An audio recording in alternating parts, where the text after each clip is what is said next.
7절 내가 내 거룩한 이름을 내 백성 이스라엘 가운데에 알게 하여 다시는 내 거룩한 이름을 더럽히지 아니하게 하리니 내가 여호와 곧 이스라엘의 거룩한 자인 줄을 민족들이 알리라 하라.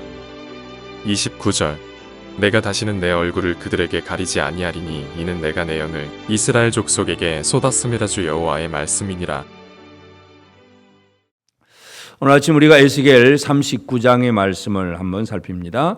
39장은 이제 38장 이어서 이 마지막 때에 이 두발왕 곡에 대한 그 예언의 말씀입니다. 그래서 이스라엘의 회복이라고 하는 것은 단순히 바벨론에서 예루살렘으로 돌아오는 이 지리적으로 이제 고향으로 돌아오는 그 정도로만의 회복이 아니고 진정한 회복은 그렇게 돌아온 자들을 또다시 공격하는 무리들이 있고 그 모든 대적에 대한 완벽한 승리, 이것이 이루어지는 것이 진정한 회복입니다. 그래서 이 회복은 바로 이 땅에 하나님께서 만드시는 그런 교회에 대한 미래 예언의 말씀이기도 합니다. 그래서 이 마지막 때에 이 땅에 있는 하나님의 교회들을 향한 이 사탄의 세력이 공격이 있고 하나님이 그러한 공격들을 어떻게 처리하시느냐, 그러한 예언의 말씀입니다.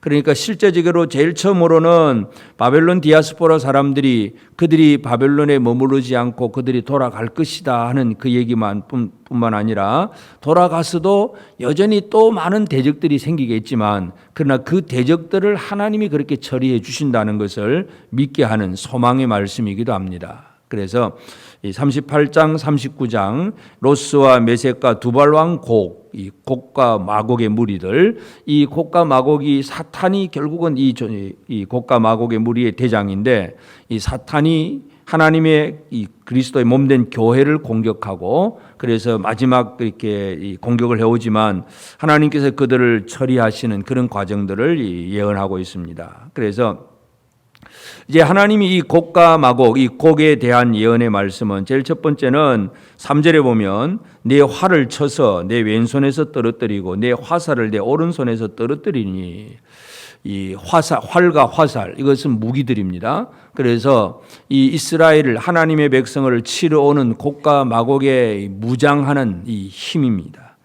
지금도 우리가 이 마지막 때에는 이 하나님의 교회를 쳐들어오려고 하는 물리적으로 이제 전쟁을 일으키는 것도 있고 영적으로 하여튼 이 하나님의 백성들을 치는 여러 가지 다양한 무기들이 있습니다. 그래서 물리적으로는 뭐 핵폭탄이든지 미사일이든지 탱크든지 많은 무기들이 있지만 하여튼 그러한 무기들 포함해서 영적으로 교회를 무너뜨리려고 하는 이 세상의 어떤 잘못된 법이라든지 어떤 이 문화의 사상이라든지 많은 것들이 이제 교회를 무너뜨리고 하나님의 말씀에 대해서 도전을 하는 그런 일들이 있는데 하나님께서 하시는 일은 뭐냐 하면 그 활을 쳐서 왼손에서 떨어뜨리고 화살을 내 오른손에서 떨어뜨린다. 그들의 무기가 다 소용없게 된다는 것입니다. 그래서 이 활을 당겨서 화살을 먹여서 당기는 것이 이제 오른손 왼손에 이렇게 딱 활을 잡고 이제 공격을 하려고 하는데 하나님께서 그 공격을 무너뜨린다는 것. 이 곡과 마곡의 무리들이 이처럼 공격에 오지만 하나님은 그들의 그 손에 있는 활과 화살을 떨어뜨릴 것이다. 그래서 그들은 아무런 이 공격을 할 수가 없다는 것. 하나님이 다 막아주신다는 것을 분명히 말씀합니다. 그리고 4절 너와 내 모든 무리와 너와 함께 있는 백성이 다 이스라엘 산에 엎드러지리라. 내가 너를 각종 사나운 새와 들짐승에게 넘겨 먹게 하리니.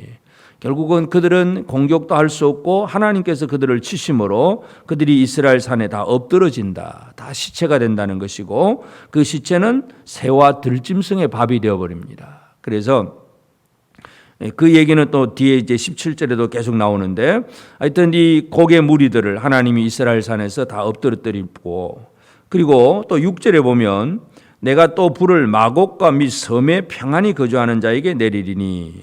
그러니까 실제적으로 이스라엘을 향해 공격해 왔던 군대들만 망하는 것이 아니라 그들의 고향 땅에 있는 이 마곡과 그 땅의 섬들에 있는 모든 사람들까지 다 멸망을 당하는 것. 하나님께서 이 대적들을 멸하시는 것을 보면 실제적인 공격을 하는 그 세력만 멸하는 것이 아니라 그의 근본, 그들의 고향, 그 땅까지도 다 멸하신다는 것을 분명히 얘기합니다. 그래서 이 사탄의 모든 권세가 결국은 다 무너지게 될 것임을 우리가 분명히 이해할 수 있습니다. 그래서 하나님께서 이렇게 하시는 목적은 7절에 보면 내가 내 거룩한 이름을 내 백성 이스라엘 가운데 알게 하여 다시는 내 거룩한 이름을 더럽히지 아니하게 하리니, 계속해서 이 에스겔서에서 계속 반복되는 것, 하나님의 거룩함, 하나님의 거룩함을 이름을 드러내는 것. 그래서 왜 이렇게 하시느냐? 하나님의 영광을 드러내기 위해서입니다. 그래서 하나님 영광을 위해서 드러내시고 8절에 주 여호와의 말씀이니라 볼지어다 그날이 와서 이루어지리니 내가 말한 그날이 이날이라. 바로 그날 그때를 하나님은 정하십니다. 그래서 그날은 우리가 몇 월 며칠인지는 알 수는 없습니다. 그러나 하나님은 그 날을 정하시고 하나님의 대적들을 멸하신다는 것을 분명히 강조를 합니다. 그래서 이제 이들을 멸하심으로 그들의 공격이 이제 다 무산되게 하고, 그 다음에 9절에 보면 이스라엘 성읍들에 거주하는 자가 나가서 그들의 무기를 불태워 사르되 큰 방패와 작은 방패와 활과 화살과 몽둥이와 창을 가지고 7해 동안 불태운다. 7년 동안 이 무기들을 쌓아놓고 불을 태운다. 그만큼 수많은 무기가 동원된다는 얘기이기도 하고, 7해 7년이라고 하는 것은 성경에 항상 완전수입니다. 그러니까 오랫도록 이 무기들을 제거하고 무기들을 불태워버리는 데만큼 불태울 만큼의 시간이 그만큼 오래다 하는 것을 강조하고 있습니다. 그러면서 그들의 무기가 아무 소용이 없고, 그래서 이스라엘은 그들의 무기를 불태우기 때문에 뭐 밭에 숲에 나가서 나무를 해가지고 나무 해와서 뭐 불을 떼고 하는 그런 일을 할 필요가 없이 그 무기를 처리하느라고 모든 것을 다 밭에 나가서 나무 해올 필요가 없다 하는 거, 그렇게 표현을 하고 있습니다. 그러면서 이제 그 곡의 그 많은 무리들을 이제 이스라엘이 그 땅을 시체들이 널브러져 있기 때문에, 물론 새들이 지금 뜯어먹고 있긴 하지만 그 시체를 이제 장례를 치러 매장을 합니다. 그 매장하는 골짜기를 다 한꺼번에 모아서 매장을 하게 되는데 11절에 보면 그 매장하는 그 장소 이름을 하몬곡의 골짜기다, 그렇게 이름을 붙입니다. 그래서 이 곡의 무리, 하몬곡 곡의 무리들 골짜기, 그래서 곡의 무리들의 시체를 그냥 메운 것을 하몬곡의 골짜기라, 그렇게. 그것도 12절에 보면 7달 동안 그를 매장을 합니다. 7개월 동안 매장할 정도로 얼마나 시신이 많은지 모릅니다. 그로 말미암아 또 하나님의 영광이 나타나고, 그래서 이제 그 지나가는 사람들이 그 하몬곡의 골짜기를 이제 알게 되고, 또 16절 보면 성읍의 이름도 하모나라 하리라. 하모나. 그래서 무리들, 곡의 무리들이 전멸해서 매장되어 있는 그 골짜기 곁에 있는 성읍의 이름을 하모나, 그렇게 이름을 짓기도 합니다. 하여튼 이 하나님께서 이 곡의 무리들을 그렇게 멸하신다는 사실 17절에도 한 번 더 얘기합니다. 너 인자야, 너는 각종 새와 들의 각종 짐승에게 이르기를. 이제 에스겔이 할 일은 그런 각종 새와 짐승에게 에스겔이 선포를 해야 됩니다. 너희는 모여 오라고 선포를 하는 것. 결국은 이 모든 일들이 이루어지는 것은 하나님의 사람들이 하나님의 말씀을 선포할 때 그 일이 이루어집니다. 37장에서도 마른 뼈를 보여주면서 에스겔에게 대언을 하라고 합니다. 그래서 말씀하고 하나님의 말씀을 선포하면 뼈들도 일어납니다. 하나님의 말씀을 선포하면 각종 새와 들짐승이 모여옵니다. 그렇게 모여와서 이 하몬곡, 이게 그 골짜기, 그리고 그 곡의 무리들의 시신을 다 잔치하는 새와 짐승들의 잔치가 벌어진다는 것, 이러한 것들, 이것을 에스겔을 향해서 하는 선포를 하게 하십니다. 그래서 그 모든 이러한 목적은 뭐냐? 21절, 내가 내 영광을 여러 민족 가운데 나타내어 모든 민족이 내가 행한 심판과 내가 그 위에 나타낸 권능을 보게 하리니. 하나님의 영광, 하나님의 권능을 보여주신다는 것을 분명히 강조하고 있습니다. 그래서 그 일을 하는 데 있어서 하나님은 특별히 또 25절, 그러므로 주 여호와께서 같이 말씀하셨느니라 내가 이제 내 거룩한 이름을 위하여 열심을 내어. 하나님은 열심히 하신다는 것입니다. 열심을 내어 야곱의 사로잡힌 자를 돌아오게 하며 이스라엘 온 족속에게 사랑을 베풀지라. 열심을 내어 이스라엘을 사랑하고 그들을 돌아오게 합니다.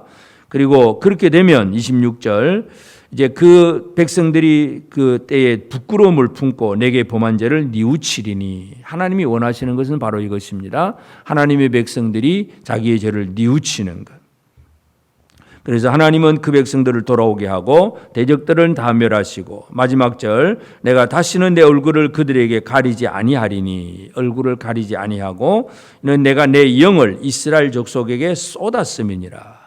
영을 주신다 하는 이런 표현이 아니라 영을 쏟았다고 표현을 합니다. 엄청나게 쏟아 부어 주시는 하나님의 은혜에 대한 말씀입니다. 그래서 오늘 우리가 이제 이 에스겔 38장 39장 이 두발왕 곡에 대한 말씀, 이것은 이 마지막 때에 교회를 향한 사탄의 공격은 분명히 있을 것이고, 그러나 그 공격은 하나님께서 미리 그들을 치심으로 그들의 준비된 무기가 아무 소용이 없게 되고 그들이 완전히 전멸하게 되고 그들은 오히려 시체들은 들짐승의 밥이 될 것이고 그들은 아무 소용없고 그리고 그들이 직접 공격해왔던 군대뿐만 아니라 그들의 고향까지도 다 멸하신다고 하는 그런 하나님 말씀을 우리가 이해할 수 있습니다. 그래서 고기의 무리를 완전히 멸하시는 하나님, 결국은 이 예언의 말씀은 이스라엘에게도 소망이 되지만 이 땅에 지금 있는 우리 교회가 지금 여러 가지 많이 어려운 공격들을 받을 수 있지만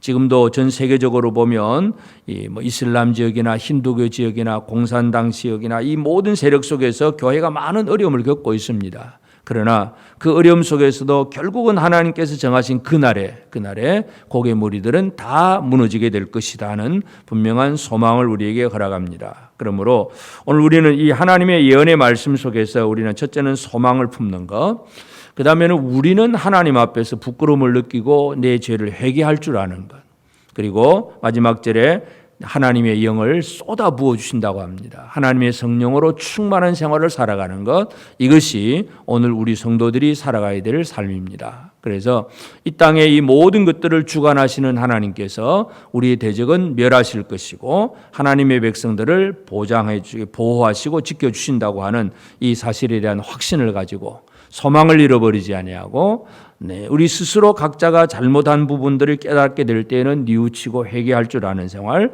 하나님의 성령으로 충만한 생활을 살게 되는 것, 이것이 우리가 해야 할 일임을 다시 한번 기억하고 이 곡과 마곡의 무리들, 사탄의 세력들이 아무리 강해도 하나님은 그들을 다 처리하신다는 이 사실에 대한 확신을 품고 어떤 어려움 속에서도 흔들리지 아니하고 오늘 하루도 힘있게 살아가는 소망을 가지고 살아가는 복된 우리 모든 성도들 꼭 되어지기를 주의 이름으로 축복합니다. 기도하십시다. 이제 오늘 받은 말씀으로 함께 기도하겠습니다. 마지막 때의 교회를 공격하는 사탄의 세력과 그 공격들을 두려워하지 않으며 모든 과정에서 오직 하나님의 거룩하심을 나타내는 성도의 삶을 살게 하옵소서. 주의 백성에게 성령을 쏟아부어 주시는 은혜가 지금도 지속되게 하시고 우리가 성령의 충만함을 입어 이 땅에서 하나님이 원하신 하나님 나라를 이루는 삶이 되게 하옵소서.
이제 개인의 기도 제목을 가지고 하나님 앞에 기도하시기 바랍니다.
수고하셨습니다. 오늘도 하나님의 인도하심 가운데 승리의 하루를 보내시는 우리 재건부평교회 모든 성도님들이 되시기를 주님의 이름으로 축복합니다.